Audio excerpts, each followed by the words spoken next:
ઘણી વખત આપણા મગજની અંદર એવું હોય કે જે સ્પ્રેડર આવે, જે આપણે કોઈ પણ દવાની સાથે આપણે 5 ml નાખીને ઉપયોગ કરીએ છીએ. તો આપણા મગજની અંદર એક પ્રકારે એવો માઇન્ડસેટ બેસી ગયો છે કે આ સ્પ્રેડર અથવા તો આ સ્ટીકર અલગ-અલગ નામથી આપણે એનું ઉચ્ચારણ કરીએ છીએ અને ઓળખીએ છીએ.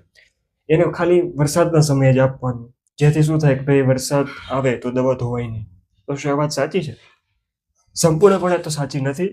આના અલગ-અલગ ઘણા બધા ફાયદા છે.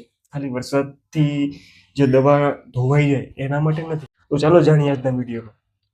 સૌથી પહેલું, પાણીનું જે સરફેસ ટેન્શન હોય છે એને તોડવાનું કામ કરે છે આ સ્પ્રેડર. કેવી રીતે? સામાન્ય રીતે પાણીનું સરફેસ ટેન્શન 72 મિલી નેટવર્ક પર મીટર હોય છે. એને જ્યારે પાણીના સંપર્કની અંદર જ્યારે સ્પ્રેડર આવે ત્યારે એને તોડીને 22 મિલી નેટવર્ક પર મીટર કરી દે છે. તમે ક્યારેક નોટિસ કર્યું હશે કે પાણીનું ટીપું હંમેશા ગોળ હોય, હે ને? તો એ ગોળ ટીપાને તોડવાનું કામ કરે છે સ્પ્રેડર, જેથી દવા આખા છોડની અંદર, આખા પાનની અંદર ફેલાઈ જાય.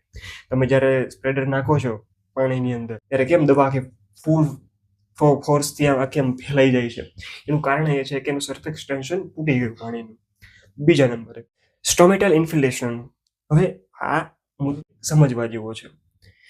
જ્યારે છોડની અંદર, જેમ આપણા શરીરની અંદર નાના-નાના છિદ્રો હોય છે, એમ છોડની અંદર પણ પાનની અંદર નાના-નાના છિદ્રો હોય છે, જેનાથી એ ફોટોસિન્થેસિસની ક્રિયાઓ કરતા હોય છે. જ્યારે તમે કોઈ પણ દવાઓ સાથે સ્પ્રેડરને મિક્સ કરીને આપો છો, ત્યારે ઘણી વખત એવું બને કે સામાન્ય સ્ટીકર ખાલી એના ઉપર લેયર બનાવે, સ્પ્રેડ કરે દવા, પણ અંદર નથી ઉતારતું. તો અંદર ઉતારવા માટે સ્ટોમેટલ ઇન્ફિલેશન હોવું ખૂબ જરૂરી છે. તો જ્યારે તમે દવાની સાથે જ્યારે આ સ્પ્રેડર નાખો છો, ખાસ કરીને સુપર સ્પ્રેડર, સામાન્ય સ્પ્રેડરની વાત નથી, સુપર સ્પ્રેડર નાખો છો, તો એ સ્ટોમેટાના ઉપયોગ કરીને છોડની અંદર ઉતરશે, જેથી દવા છોડની અંદર આખી એ દવા ફેલાઈ જાય. તો આ પણ એક અગત્યનો મુદ્દો છે. હવે મુદ્દા નંબર 3. ઘણા બધા એવા પાકો છે જેના પાન એક પ્રકારે કહી શકો કે વેક્સ લેયરના હોય. વેક્સ લેયર એટલે કે સાદી ભાષામાં મીમ ઉપર લાગેલું હોય, જેમ શેરડી છે, કોબીજ છે, પછી ડુંગળી છે.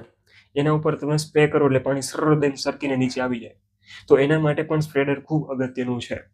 સુપર સ્પ્રેડરની અહીંયા વાત થાય છે જ્યારે તમે આવા કોઈ પણ પાકોની અંદર સામાન્ય સ્પ્રેડર આપો છો ત્યારે ફક્ત પાનની ઉપર ફેલાવશે, અને જ્યારે આવા પાકોની અંદર ત્યારે સુપર સ્પ્રેડર આપો છો ત્યારે ફેલાવાની સાથે અંદર ઉતરવાનું કામ કરશે.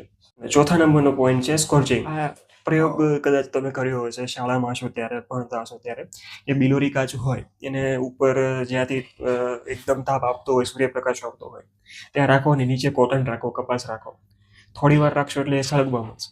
સેમ એવી રીતે જ્યારે આપણે નોર્મલ દવાને ડાયરેક્ટ વિધાઉટ સ્પ્રેડરનો ઉપયોગ કર્યા વગર જ્યારે સ્પ્રે કરતા હોઈએ છીએ ત્યારે એ પાણીની સાથે એ આપણે દવા પણ હોય છે, એટલે કેમિકલ પણ હોય છે, એની અંદર સોલ્વન્ટ પણ યુઝ થતા હોય છે. તો જ્યારે આ દવાના ટીપાઓ પાન ઉપર લાગેલા હોય છે, જ્યારે સાધારણ હોય છે, ત્યારે સૂર્યપ્રકાશ, જ્યારે ગરમી અતિશય વધી જાય છે, ટેમ્પરેચર વધી જાય છે, તો એવા કેસની અંદર પાન બળવા એની સમસ્યા ઊભી થાય છે. પાન પીળા પડી જાય, બળી જાય. તો આ એના હિસાબે પણ થાય છે. તો જો આની અંદર આપણે સ્પ્રેડર યુઝ કરીએ તો સૌથી પહેલાં સામાન્ય સ્પ્રેડર યુઝ કરીએ તો ફેલાઈ જવાનું છે પાણી. અને જ્યારે સુપર સ્પ્રેડર યુઝ કરીએ ત્યારે પેનિટ્રેશન થઈ જવાનું છે. એટલે આ અગત્યની મુદ્દાઓ હતા જે આજના વિડીયોમાં મેં કવર કર્યા છે. એટલે ક્યારેય એવું ના સમજો કે ભાઈ સ્પ્રેડરનો ઉપયોગ ક્યારે કરવો તો કે વરસાદ હોય ત્યારે. ના, આનો ઉપયોગ કોઈ પણ પાક હોય, દરેક વખતે જ્યારે તમે કોઈ પણ પ્રકારની દવાઓનો યુઝ કરો છો ત્યારે ચોક્કસ આનો ઉપયોગ કરવાનો છે. આનાથી ખૂબ જ ફાયદો થાય છે. તો આજના વિડીયોમાં આપણે આટલું રાખીએ. મળીશું નવા વિડીયોની અંદર.